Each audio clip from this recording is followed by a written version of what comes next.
Hi guys, today we're going to talk about why we take the ACT and how we can use our test data on the ACT to figure out where we're actually falling. But before we ever get to the test data and your test scores, I want to talk about why to take the ACT in the first place. So many students who come into ACT prep talk about why they're taking the class, and a lot of them will just say, well, my counselor told me to take this class, or I don't really know why I'm taking this class. And so I want to spend just a couple minutes today talking about what the ACT is and why we take the ACT. The ACT is a college admittance exam, and it's designed to give colleges and scholarship committees a equalizing score.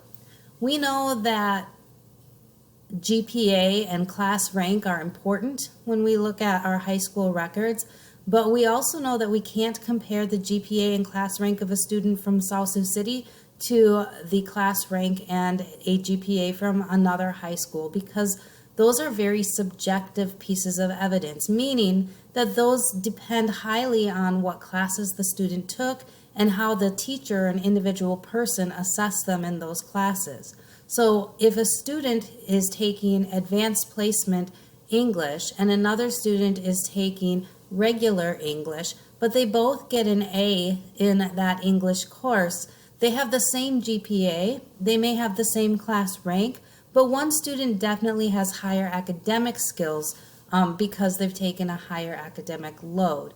And so the ACT provides a way for those schools to assess students on more of an equal playing ground. All students are taking the same test in the same way at the same time, and it allows colleges to compare students in a way that's a little bit more equitable.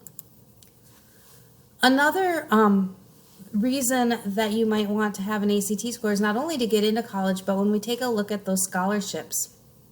Again, scholarships are based on a lot of academic ability, but a lot of the scholarships want to know what your ACT score is because they want you to demonstrate that you're able and capable to complete college level work before they give you their money. And so scholarships will be asking you for ACT scores as well. The ACT, and we'll talk about this in a little bit too, is also a great predictor about whether or not you're going to be able to successfully handle the academic load in college. Based on your scores, colleges can determine whether or not you would need to take remedial or high school do-over classes in order to be able to accomplish the workload and the skill level of the college classes in specific majors. And so we can use the results of your ACT, or colleges can use the results of your ACT score to determine which classes you should take your freshman year. And then, of course, the ACT is a Nebraska statewide test for academic achievement. And although this year we're not taking that test at this time, we do want to make sure that we're always doing the best that we can to demonstrate our school's ability to prepare students for what's coming next. Now, I want to talk to you a little bit about the ACT in regards to college and why kids drop out of college. I think this is really an interesting thing, and how this class can help prepare you so that you don't end up being one of those statistics. Right now we know that over 50% of freshmen who go to college will drop out by the end of their freshman year, and 75% of those students will drop out before they earn a college degree. That means that of the students in your class that go to college, only 25% of them will actually end up with a 4-year college degree. And so that's kind of scary because that's a lot of time and a lot of money that you're putting out to not finish, if that be the case. And so I want to talk to you about why people drop out of college. And the first reason is that it costs too much money. There are definitely things that you can do to help avoid that cost. And one of the things that we can do right now is to really work to get a solid ACT score that will put us in the running for strong scholarships and financial aid opportunities from our school. The second reason that students drop out of college is they're just not academically prepared for the rigor of college.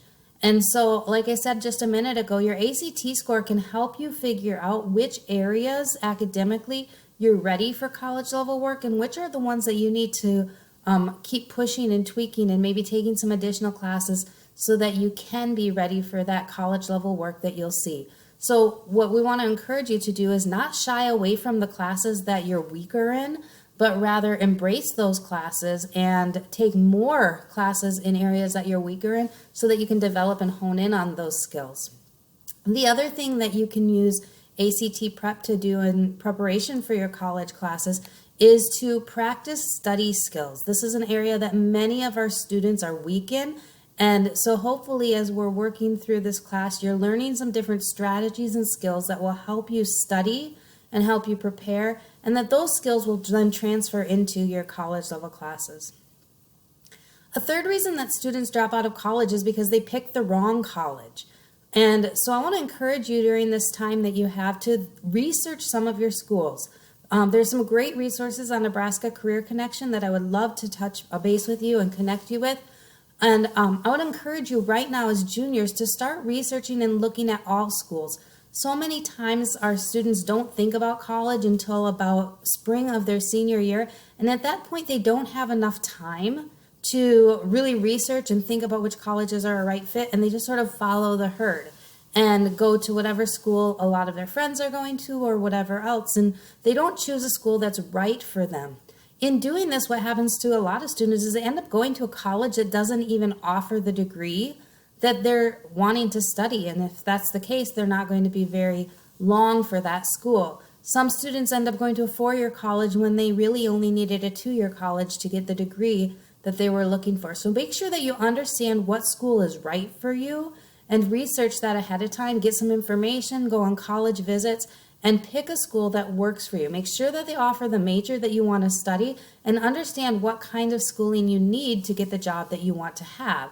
When you choose the wrong school, what happens a lot of the time is you'll end up transferring to a different school that does meet your needs a little bit more, and those transfers end up costing a lot of extra time. Sometimes your credits won't transfer to that school, so you end up going another year or so, and they're expensive. They cost you a lot more money because you're taking more time to finish your degree. And the last reason that most students end up dropping out of school is that they're homesick.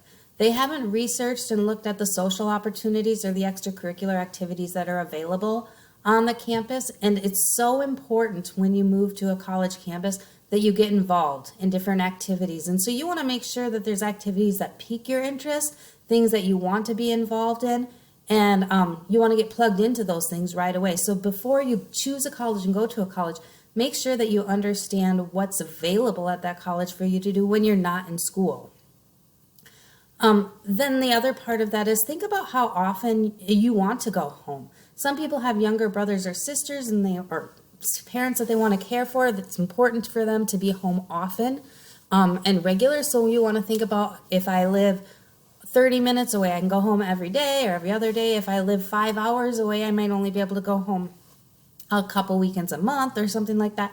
And so you want to think about what is it that fits with what your desires are for being at home and connecting with your family in that way after you go to college, and choose accordingly. Choose colleges that are the right size and the right distance away from where you're going to be.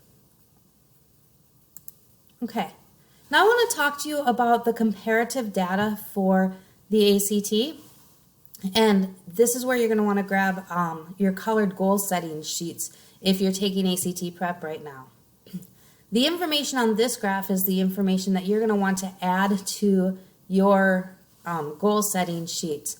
What this shows is just the national average. So in English, the national average was 20.2. Here in the state of Nebraska, our average was 19.4. And at South Sioux City High School last year, our average was 16.8. Now take a look at how your pretest score compares to these numbers. Are you higher? Are you lower? Are you right with the South Sioux, the state, or the national averages? Our goal is always to be consistent with our state average. And so you can see that we have a little bit of work to do, but certainly it's within the realm of our grasp. If we take a look at math, the national average was 20.5, the state average was 19.8, and the South Sioux City average last year was 17.9. If you pull out your blue reading sheet, we have 20.1 for national average, 20.4 for your state average, and 17.7 for South Sioux City average. In science, the national average was 20.7, the state average 20.1, and South Sioux City's average was 20.4. Now again, what I want you to do if you're taking ACT prep right now is to pull out that tan, that yellow, that blue, and that purple goal setting sheet and record this data. You may need to pause your video right here for just a minute and get this all written down so that you can see where your score is in comparison to this data. Finally, I want to talk to you about what does the score mean? How does this determine if you're ready to go to college? And ACT has created some benchmark scores for each of the 4 areas that they assess. What the benchmark score means is that if you reach this benchmark, you have a 50% chance or higher of obtaining a B or an A in a college level course, the English composition, social science, algebra, or biology course. And a 75% chance or higher of gaining a C or higher in your freshman college course. So if we're looking at these benchmarks, on the English test, your benchmark is an 18. That means at bare minimum, we want to get an 18 in English. This 18 means that I should be able to get an A or a B in my college English course, and I'm going to waive out of any of those remedial or high school do-over classes in English if I can meet this college readiness benchmark. In social science, my score is 22. In math, or that's my reading score, I have to get a 22 in reading. In math, my score is 22. And in science, the score is 23. And again, you're probably going to put these on your goal setting sheet so that you can kind of see these are the minimum scores that we're shooting for in order to be college and career ready and to be able to test out of some of those remedial courses in college. Skip this. Now just real quick, I want to talk to you about ACT Prep, the course. Our goal for the course, our standard, is to use resources to develop goals that address training, education, and self-improvement. Our resources are our data plus all of the resources that we're using in the class. How we're going to kind of proceed through this course is you'll take the pretest to figure out what your starting point is. I'm going to have you set a goal based off of the data that I just gave you. What are you shooting for in each section? Then we're going to spend some time studying it and practicing in each of those content areas. And then we'll take some additional assessments to determine whether or not we're making any progress toward our goals so that we can adjust if we need to adjust.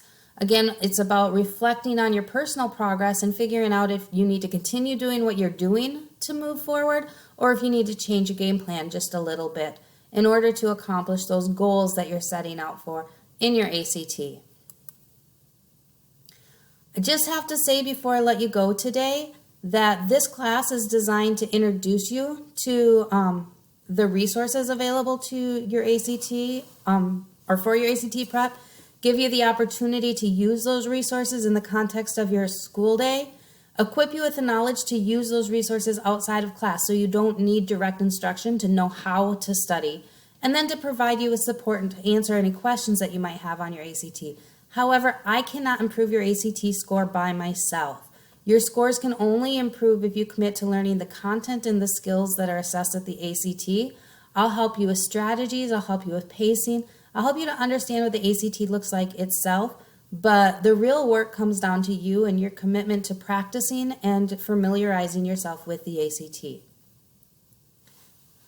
So with that said, go ahead and have a good day, and we will talk more about the ACT later.